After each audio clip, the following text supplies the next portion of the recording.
Hello everyone, welcome to yet another episode of our podcast, which is a first for several reasons. One of them is that this is the first episode ever we've shot abroad.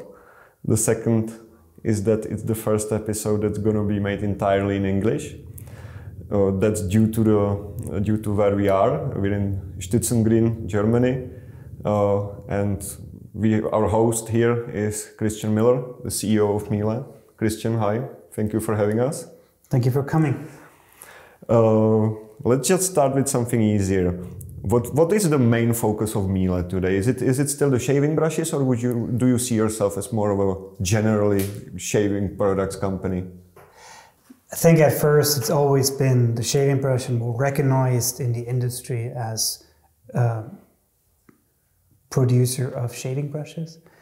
But over the years, we have expanded the range into a full line of shaving supplies, starting from brushes, razors, mugs, and even soaps, aftershaves, shaving creams, and so on.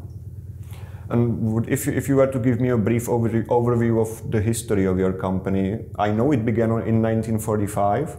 Then I kind of imagine it got a bit rocky because the state at some point took the company away from your great-grandfather? Grandfather, that's correct. Yeah, the grandfather founded the business. When he came back from war in 45, everything changed, and he needed to find a way to feed his family, basically. And in this region, the brush and brush industry had always been, let's say, a big part of the industry itself, and he decided to be a supplier for raw bristles for the brush industry in this area. And then later he wanted to make like a product and not only being a supplier for raw materials. And he said, I stopped producing shaving brushes. And then in the DDR times, so this has been like part of the communist system here in Germany, and the company has been taken away from him, and my father, who is meanwhile part of the company as well, and then we've been part of a bigger group of a brush making company, and the grandfather died. My father was still working for that large group. He was a technical engineer by the time, and in 1989, when the wall came down, we had a chance to get the business back to the family. And that was a very rocky start, as you said. We had difficulties to basically find customers, because the whole segment of traditional shaving did not exist. That's very similar in former Czechoslovakia. Probably the same in the Czech Republic, and all over in the world. We basically had to work on a market. We have to create a market for the product. And that was very hard at the beginning. We started out with 4 people here in a factory. And basically it was a tough 10 years. And only in, let's say, early 2000, we kind of felt it's changing. There is a market for these products. People appreciate sort of shaving brushes, because by then it was still only shaving brushes, and go back to the traditional way of shaving. And then we said, okay, there's a chance for bringing in more products in this niche business. So we teamed up with designers and people that knew more about marketing, and tried to create a brand, try to create Müller, and added more product categories. We came out with a safety razor, which was a success story because it's still the best-selling item for us, and just built it around the whole shaving theme, and created a world of shaving under the Müller roof, really. What would you say if you were to, I know it's a bit speculative because the trends are always evolving, but what would you say is the main difference of the needs of men today compared to, I don't know, let's say 50, 60 years ago? We were talking about that the tradition of wet shaving basically disappeared at one point. Now it's having some sort of a renaissance, so to say. Yeah, I mean, I think one of the things was there was actually no product for men at these days. And in the early 2000s, when you had basically products for men, and men no longer needed to use like the Nivea cream of their wife and had a product for themselves, they kind of found maybe a way back to treat themselves with products that are only made for them. And then you saw these brands popping up, brands of skincare for men, things like that. And I think that helped the whole category of skincare and shaving, because it kind of connects to become more popular again. I think that whole trend was initiated by brands bringing out product for men. That's an interesting point, that it's actually not the other way around, that the companies weren't like, the companies were the ones who set the trend, not the I can think we kind of in our niche business, we kind of set the trend, but by bringing out like nice products, kind of products that were not so traditional. I mean, traditional, of course, in the way they worked, but not traditional in the way they look like. So we kind of set a trend, if you can name it like that. But it was not only us. Of course, as a brand, you have to create the market too, and even if it's so small as our niche market, but I think we benefit from that whole trend to men's skincare too. You mentioned that after taking a company back, after the wall went down, that your company employed 4 people. Mm-hmm. Only throughout the tour you gave us, I could count much more than 4 people. So how many people do you employ today? About 70 people. 70 people. Now, yeah. Are some of them Czechs? Since we are right at the border. We had some co-workers, Czech, and we have the lady Katarina. She's married to a German. She works in a small town nearby. She works here, and because of the distance to the Czech border, there's people come and go. Yeah. Let's talk a bit more about the specifics of your products. Could one say that your shaving brushes are handmade to this very day? Could you say that about some part of your portfolio? I have seen it with my own eyes, but still, for our viewers. I think it's important because people expect a classic shaving brush to be handmade to some extent. And I can say from a good part of our line that the brushes are handmade. A part of it is machine made, but let's say everything that's beyond 40, 50 euros has a hand-tied shaving brush bundle. And are all of your products still made here in Germany, or did you like relocate some part of your production somewhere else? Or we had, not everything that we sell under our brand is made in Germany. No, that'd be a lie. But we sometimes find it difficult to get product to a certain quality standard that we require to get them in Germany. It sounds kind of odd because you think Germany has a very high standard in terms of quality, but sometimes we struggle. And I mean, sometimes the batches in terms of size that we need are quite small. So you wouldn't find anyone who puts so much detail into quality and at the same time produces batches to 100, 150 pieces. So you have to look elsewhere sometimes.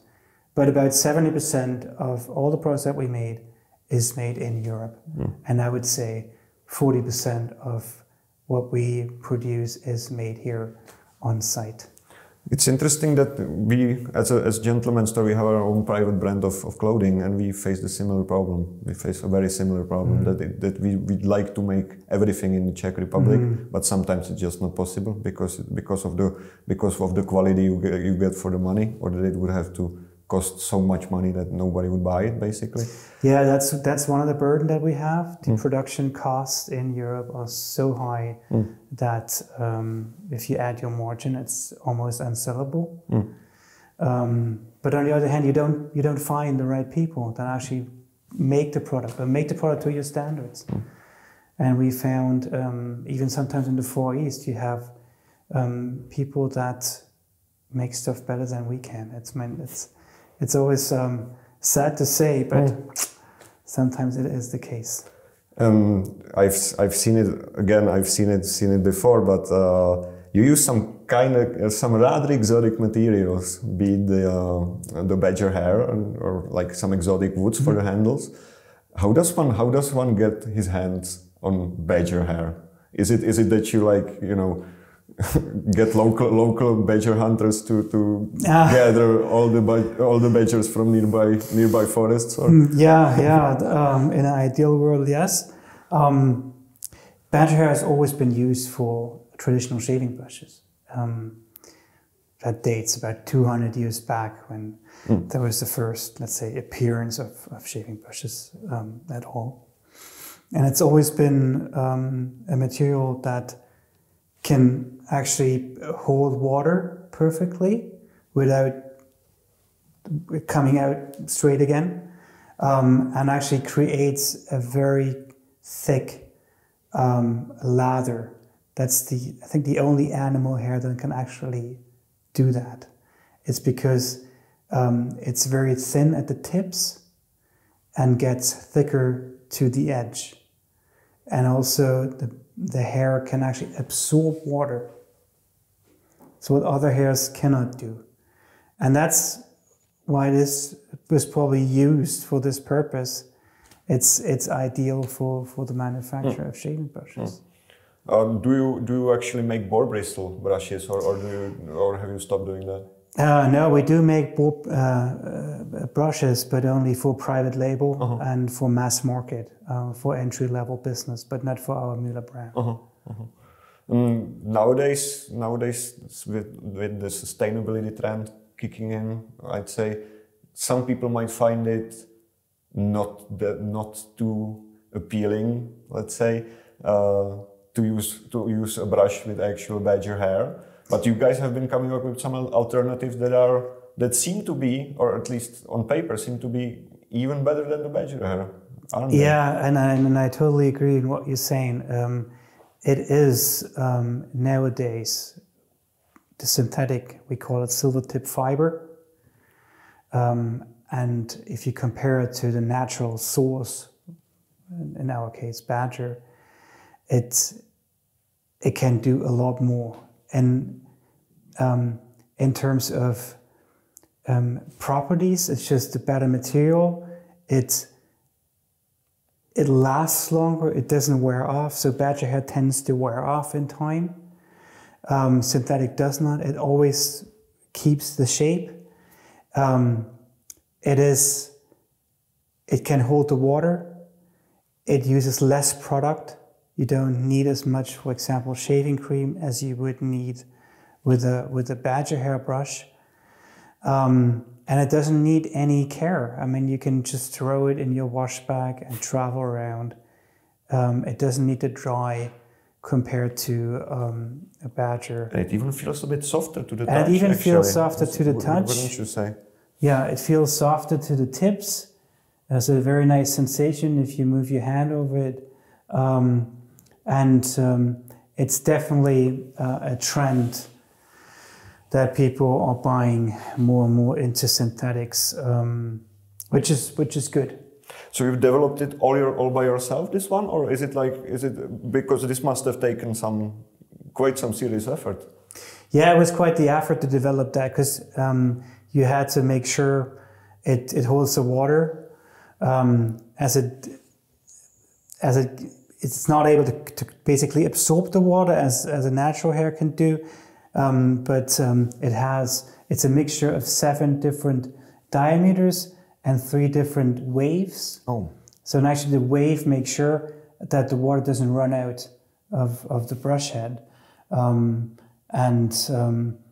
Then also the softness of the tips, that was quite a challenge to achieve. So do you feel that's the future? That's what your main business when it comes to shaving brushes will consist of? When it comes to shaving brushes, I am sure that we will talk synthetic only in a few years down the road, yes.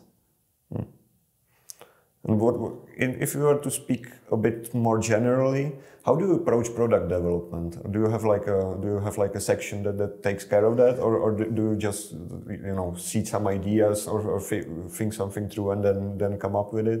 Or how do you expand your range, so to say? Yeah, in terms of material, we always look at the pen industry. They've always been very creative, and we have a strong pen industry here in Germany. And they also experiment with different materials. And that's always a good example for us where we look and find new ideas.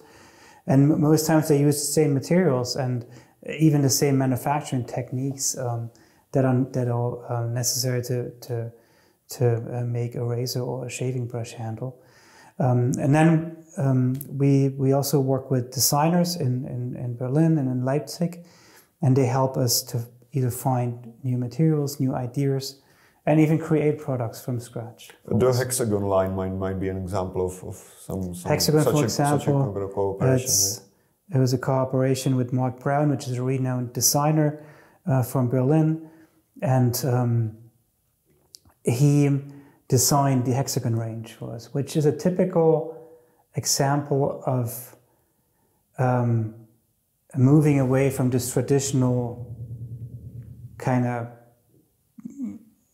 shape which everyone else does. So we're trying to create something completely new approach, and it will definitely got some attention. And it even received some design award, like the Red Dot Award or something We received a Red Dot Award for this Hexagon design, or Mark Brown received it. I think in the shaving industry, that was the first time a product received this award. Could one say that your business is global nowadays?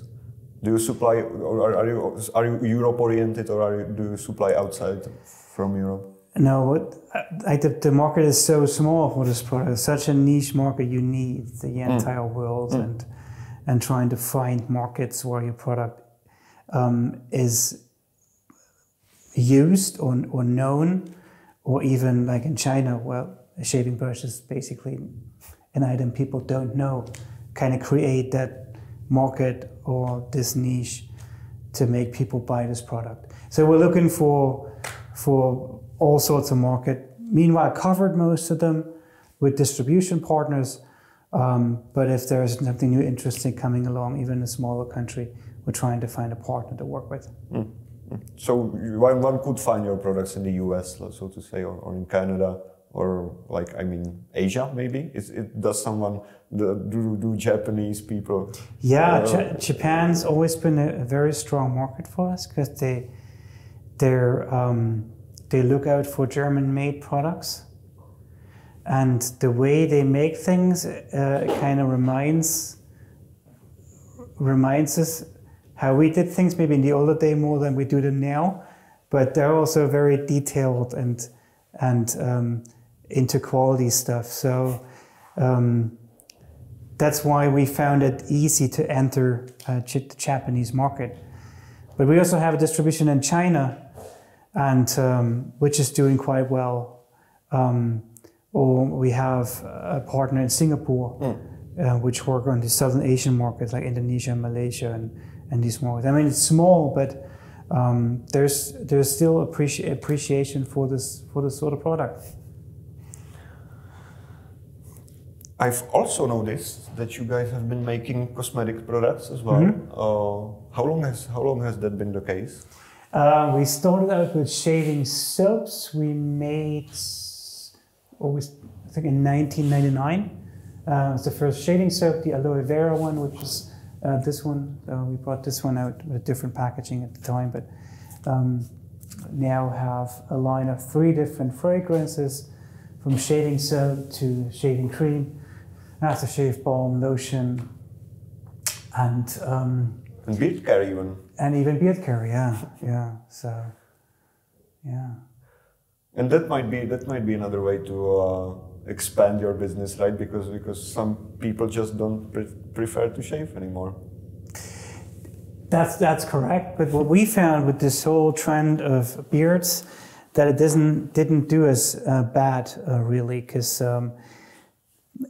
people that have a beard, or most of them, they much more attracted into this sort of category than someone who just wants to get rid of his beard.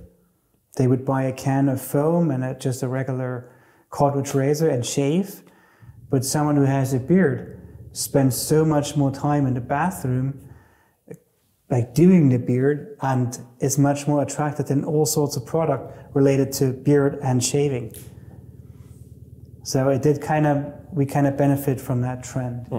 And would you say that sustainability really is the main reason people come to you? Because it's much more sustainable to shave with classic safety razors than with the modern heads that are full of plastic and you just throw them away. It is, and that's really keen to make our products more sustainable. We have got rid of plastic in our packaging completely. Everything that we pack is made of paper. We got the German environmental award just the other day, just last week, for the Saxony state, because of the steps that we made. We have a solar panel on the roof. We do conserve the water that's coming from the roof. We build a new facility right now, and we use the heats coming out of the soil. So we do like little steps that we can do to get more and more sustainable, and trying to get that out to the public as well. And the safety razor, as you said before, is a sustainable product because it doesn't have any plastic. I mean, you still have to throw away the used blade, but I mean, with a regular cartridge razor, you dump like a chunk of plastic. Yeah. And would you say that these times are hard for you, like given the global situation, given the Ukraine war, given the pandemic before? Would you say that these are times when I wouldn't use the word struggle, but that are somehow challenging for you? When COVID kicked in first, let's say, few months, I thought that'd be a big struggle or challenge for us. It wasn't at all. The opposite was the case. How come? Because people spend more. They couldn't spend their money on travel. They couldn't spend their money on going to restaurants. So they spent their money on personal things. And I call a nice razor or a shaving brush, I call a personal thing. Something that belongs to you. Something that you use every day or every second day in the bathroom, and just makes that whole thing more enjoyable than using foam out of the can and just a regular cheap razor. So people bought into this shaving category, and that was actually quite, at the end we looked back and said, I mean, actually it was good for us, this pandemic, at least business-wise. Now with the situation in Ukraine and a lot of materials not being available, and people spending their money more wisely, or cannot spend their money because there is no money for spending on things that they don't necessarily need to make a living. I would think it gets a bit more challenging, but on the other hand, we've been to difficult times, and there's always been a strong demand for the product. And since we're very niche and attract a very niche customer base I don't think it will affect us so much. Let's hope it might be the same case for us as well. Yeah. Do you get? And are you directly hit, or do you have? Is there a direct impact of the Ukraine? Or you mentioned before that you source some materials, or used to source some materials from Ukraine directly, which is probably not possible at this point. It's probably not. That is not possible at this point. But also, I mean, Ukraine always been a strong partner. Russia always been a strong partner, and business, of course, has gone down. So it kind of affects us by doing less business with them. But we did get very few pieces from Russia or Ukraine that we now trying to find substitutes for, or other markets where we can import these raw materials from. So it does kind of affect us, but not as much as other companies. During the tour we did before, I mentioned that you have your own way of that you know the exact stuff that people are doing. That you're not like this kind of a CEO who sits in his office and that you knew how to turn the machine on and off and what exactly does it do? Is it something in your, what you'd say? Is it something a good manager needs to actually know his business from the inside and out? Yeah, I mean, as a family business, when we were kids, we kind of grew up here on a company floor, and we always the business has always been a part of our life. And when I started here, I worked in production for 2 years, and I did like everything. And I'm trying to be as much as possible on a work floor and be with the people working there, and trying to be able to, I mean, I can't work on every machine, but at least switch them on and off and things like that. And actually know about the products that we do and the different steps that are needed to make that product. That's very important. It was very important to me and my brother as well. So how long have you been officially involved in Müller, or how long have you been actually working here, not just spending your childhood here? Just the other week I found out that I'm the oldest employee of the company now. I'm here. I started in 1991 with a few breaks in between, but yeah, a long time. So is it the case that you run the company together with your brother, or what's your brother's role in? Brother came a bit later. He's a bit younger. So he went to university doing something completely different.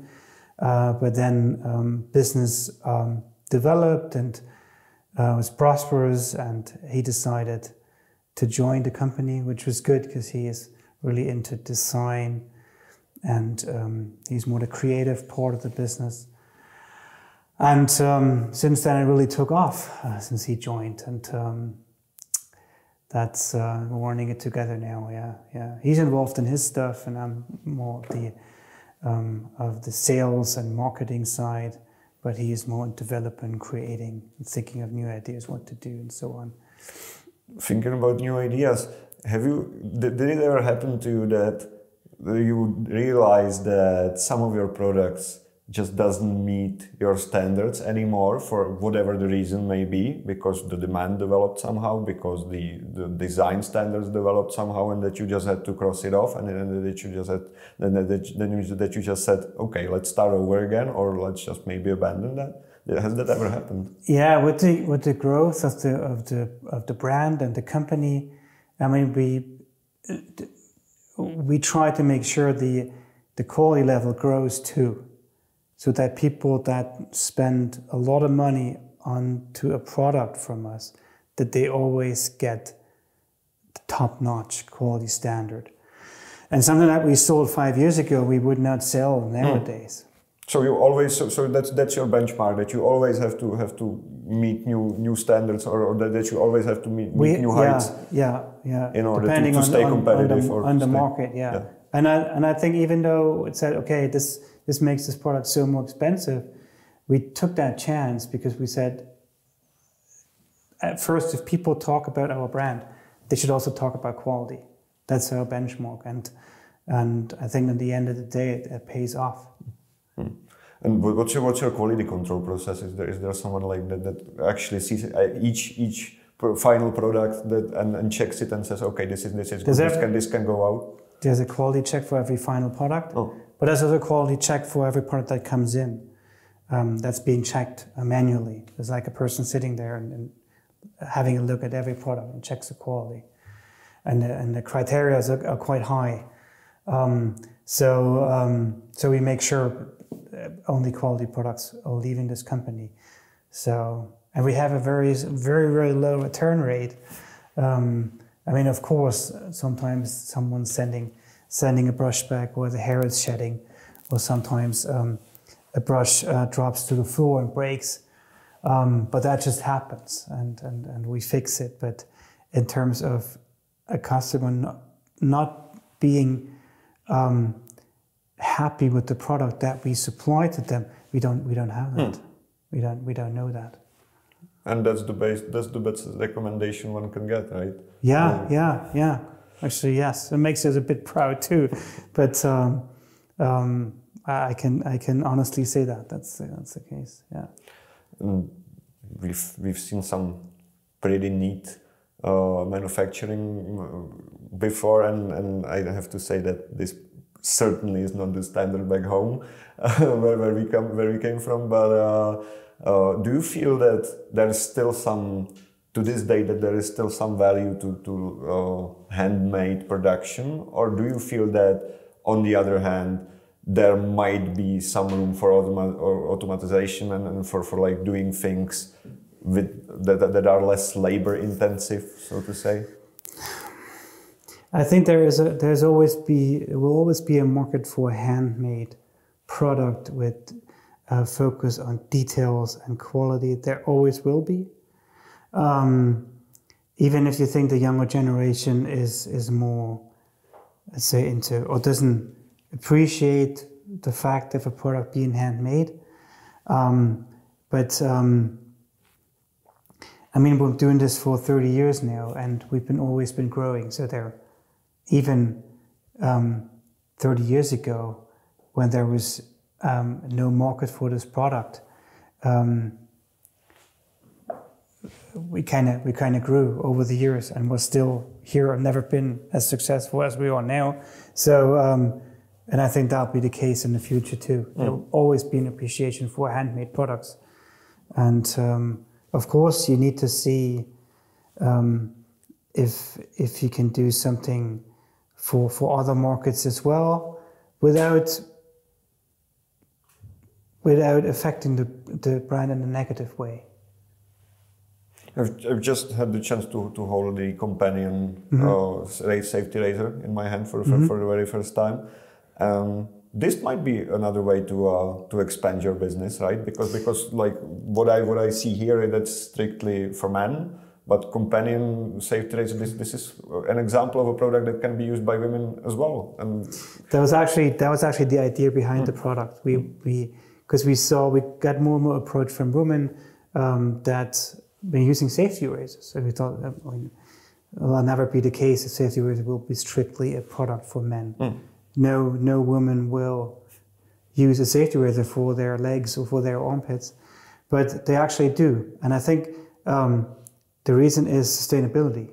They use it because they want to not throw away so much waste, or and then they're buying into this safety razor. It's like, okay, we kind of work on the design and make it a unisex product more as a traditional safety razor is. So it has a longer handle with a grip. It has a small lens. You can hang it up in the bathroom. It's closed on the edges, so if you kind of twist it, you don't necessarily cut yourself because it's closed compared to the other ones, which are not. And it's more attractive to women as well. And we wanted to be an attractive product, because what we found when we did research on the market is that all the razors for women, they're not being displayed in the bathroom. Like men, they kind of put their shaving set on a counter in the bathroom. And women, they put it always in the cupboard. It always has to go away because maybe it's so ugly, I don't know. Or maybe women shaving is something that it's just a necessity, not something they enjoy. But we wanted to make that more enjoyable for them even. And creating a product which not only works, but looks nice too. You've mentioned that safety razors as a category are your best sellers now, or that are like the drivers.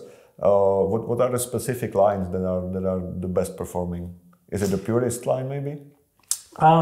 It's actually the skincare products, which are doing quite well. They really picked up over the last 2 years. I mean, and we need these resales, right?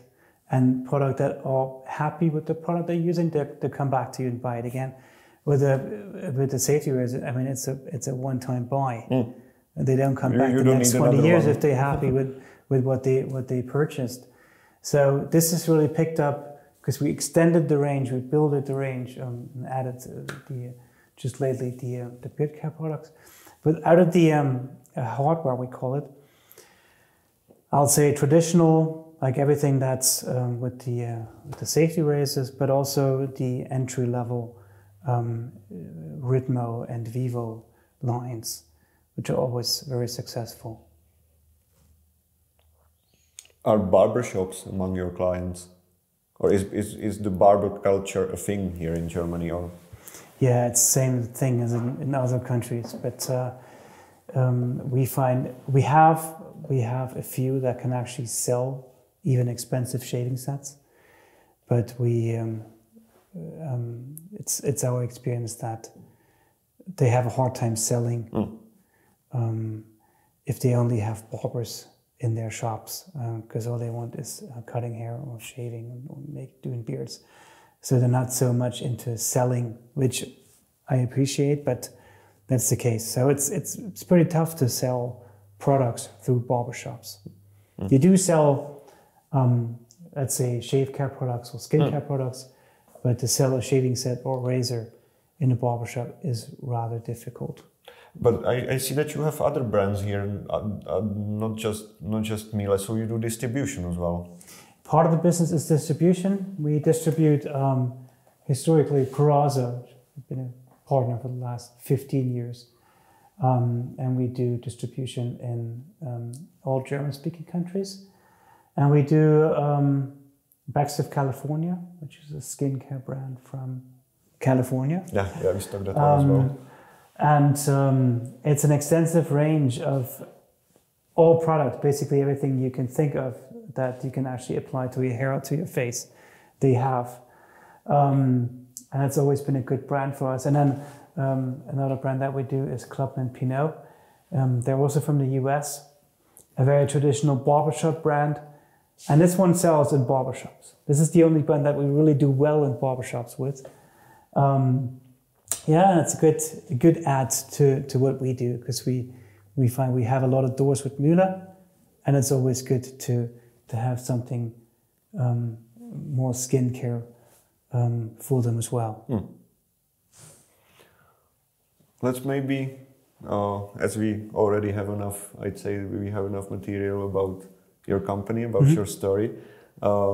What's your relation to the Czech Republic? Did you, because we were right behind the border, so I'd say that you guys, or that it's probably pretty accessible to you. Do you ever go to Czech Republic? I always go. I mean, I'm a big fan of the Czech Republic. I'm not only saying that, I am.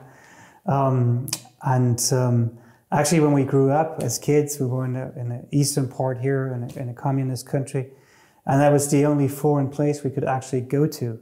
And since it's so close, so we always went to Kolovivari, or we went to Prague even, or to Komotov, and we skied over at Klinovec,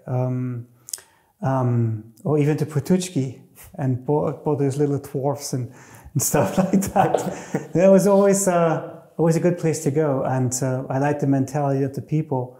And even nowadays, I think the Czech Republic has so much to offer in terms of history and countryside and places, nice nice cities like Brno and Prague and Liberec, like really places to go to.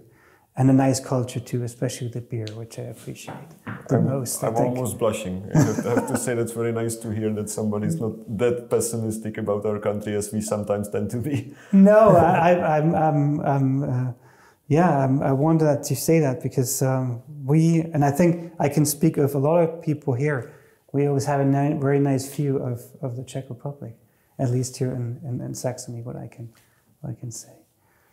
Okay. I think that's the nicest way to wrap it up, the nicest way possible. So thank you once more for your time, for your hospitality. Yeah, thank you very much. And I hope Müller flourishes and blossoms in the future years as it does now. Thank you, and thank you for helping us on the Czech market, which is very much appreciated. Yeah. And final thanks to you guys for making the entire podcast. I hope you enjoyed it, and let's see each other very soon, hopefully.